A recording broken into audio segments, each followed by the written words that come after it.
Weekly assignment 3. Here's what we're looking for. You're going to take two short pieces. Okay, one is the Mozart example at the end of chapter 1. And another one is going to be a sample of your choice, preferably something that you're working on in your studio class. Now, we're not looking for a jazz piece or a funk piece or anything like that. We're looking for something that employs common practice harmony. Okay? And what you're going to do is you're going to analyze and label the harmonies, okay, using Roman numerals and figures.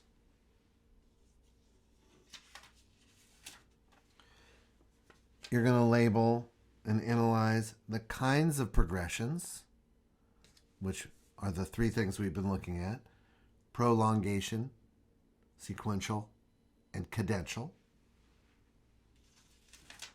And after your review of this topic on open music theory, you're going to be labeling embellishing tones. And again, you want something that's your choice, but you want it to be within common practice harmony, and it can also be within your studio practice. Hopefully, give you some application for this work. Now, in addition to working within this framework, you're also going to consider the degree to which the tools that we've been using describe your choice. In other words, do these terms like prolongation and sequential and cadences, do they apply? Or to what degree do they apply? I guess I also left out that you're also going to be looking at cadences. So you're going to label your cadences. Put that there. My choice for demonstrating what we're looking for is the Maple Leaf Rag. It's a piece that is by Scott Joplin, and I've always puzzled at what makes it tick. And I think it's an awesome piece. And so that's the example that I'm going to use as I walk through my process.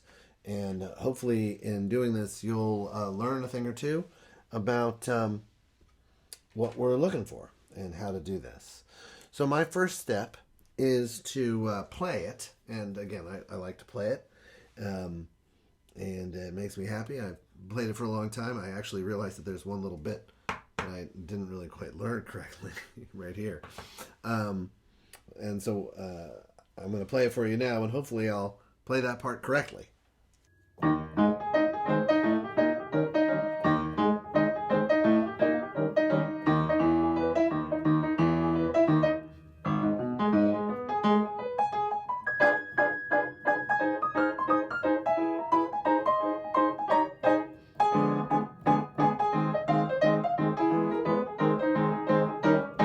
Okay, now, the first thing I'm going to do is I'm going to analyze it for harmonic progression. And so I'm going to do this with a focus. I'm going to go through multiple times, and each time I'm going to work on one of the features that I've outlined for you. Okay?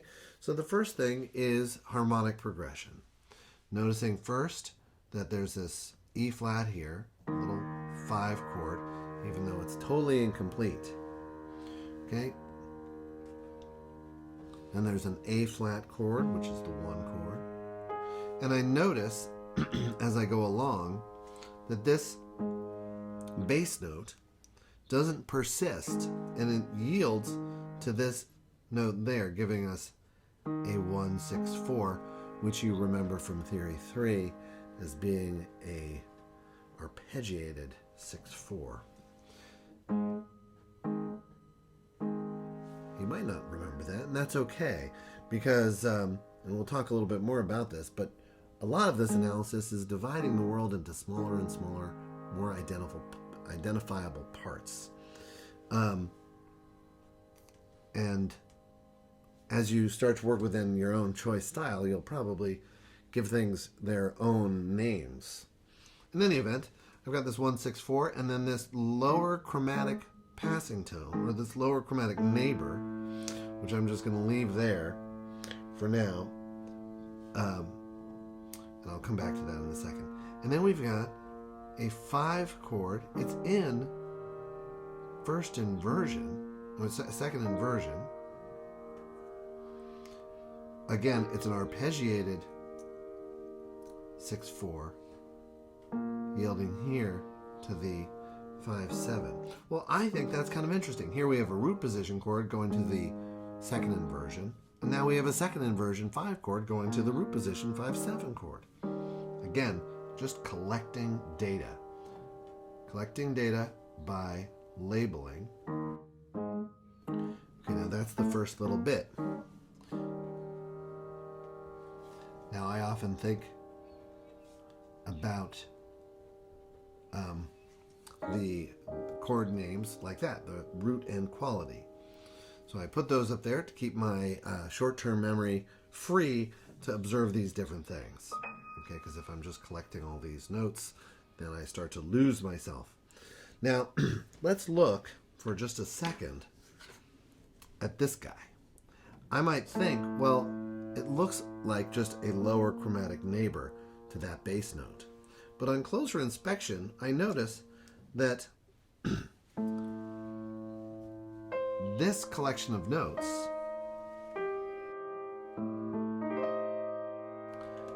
actually makes up a half diminished 7th chord. So I might think about this as a 7 half diminished 7 of 2. And that might be like a passing chord or a secondary dominant, even though it doesn't go to the 2 chord. But it's customary, or you see it in Mozart. In fact, I think you saw it in the example that you just analyzed for this week, where there's a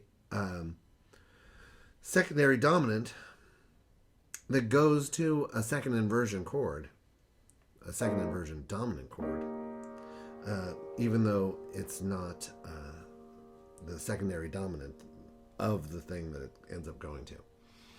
So that's a little interesting point there for myself, and hopefully for you. And my dog thinks too. Okay. All right. Now we've got a F flat major triad, which in the key of A flat is the flat 7 major, which I notice is a little modal borrowing, right? We're borrowing from minor. So since I'm curious and collecting data, I just make a note. Make a note there. Modal borrowing. And now here we've got an E flat chord. It's just an E flat note, but its dominant tendency is so strong, even without the 3rd or the 5th, it clearly functions as the 5 chord. Okay, and then we repeat it again. This little 2 measure bit. Again, I'm focusing on the harmony, but I'm noticing things as I go. And now we land on this 1 chord, the 1 minor chord. We're in A flat major, we've ended in A flat minor. It's pretty nifty with this big arpeggio. So, moving on, what's this chord? You might say it's a D diminished chord, in which case it would be a 7 diminished 7 of 5. But there's no B natural in a D diminished 7th chord. It's a B diminished 7th chord in first inversion. And that makes it a 7 diminished 6/5 of 3.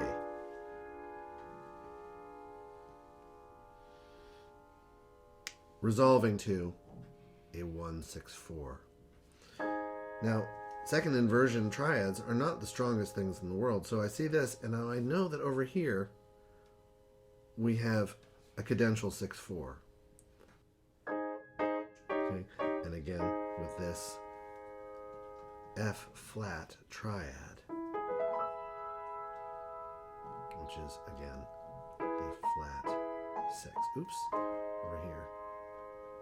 There we go. Like it never happened.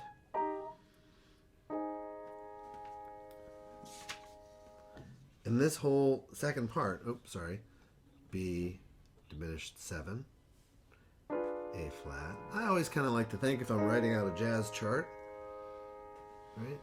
I'm writing out a jazz chart. And again, the same thing again.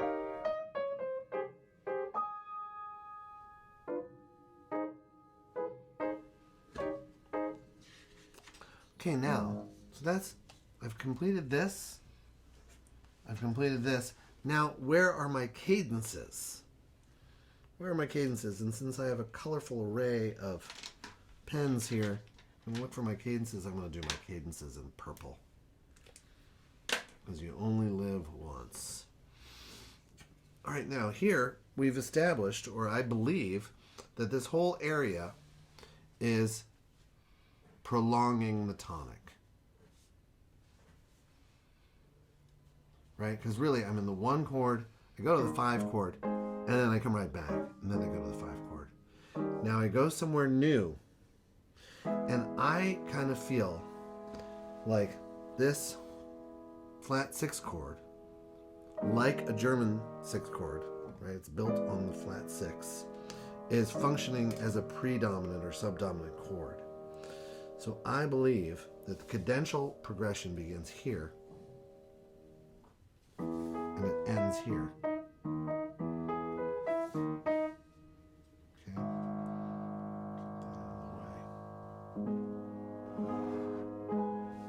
There.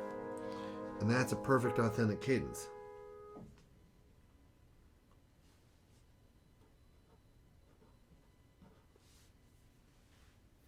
Or is it? Right? Because there's no melody note happening there. There's nothing in the soprano voice. But let's call it a perfect authentic cadence for now.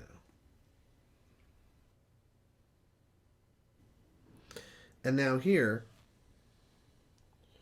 we have this whole area, this 164, as I believe it relates to the cadential 6/4. It's extending, it's prolonging this 5 chord area, right?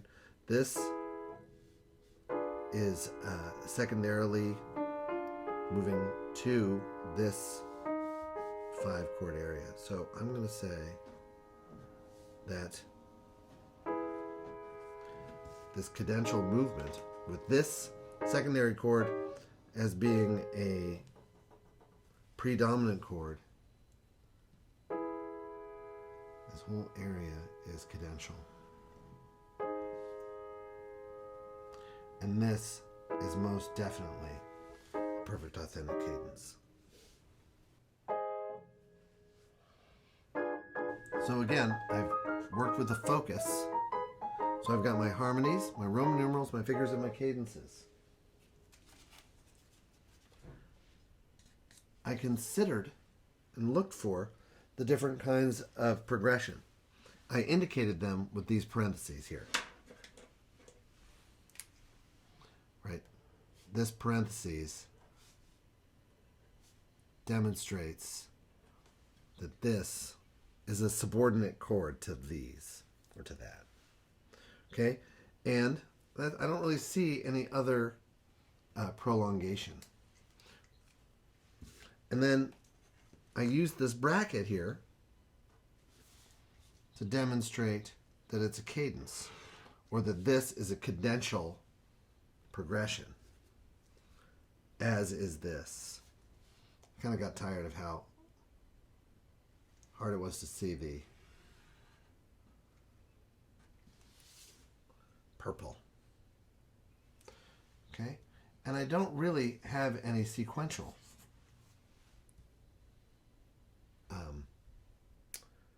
chord progressions there.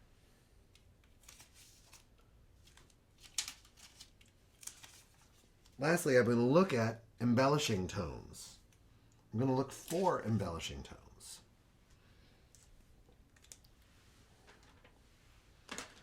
Scanning through, well, the melody here Everything is a chord tone. Everything is a chord tone. The melody outlines the chord tones. Outlines the chord tones, outlines the chord tones, outlines the chord tones. Arpeggio, chord tones. Everything is a chord tone. Until we get right here.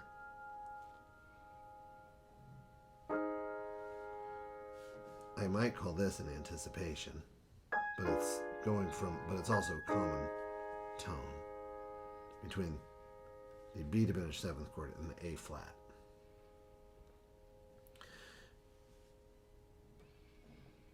This, I might call this an escape tone, but I'm going to make a note because I know that what's coming up in jazz history, this will soon be treated as a chord tone, right? The sixth of a major triad. Not long after, or maybe even beginning with Scott Joplin's music, the sixth becomes treated as a chord tone. And other than that, there are not many embellishing tones. Here's a passing tone. Here's a passing tone. And I like to use the little arrows with my very fine tipped pen. Okay? And then I'll just repeat. Okay? All right, so embellishing tones, not a lot because it's so much arpeggiated. So much arpeggiated.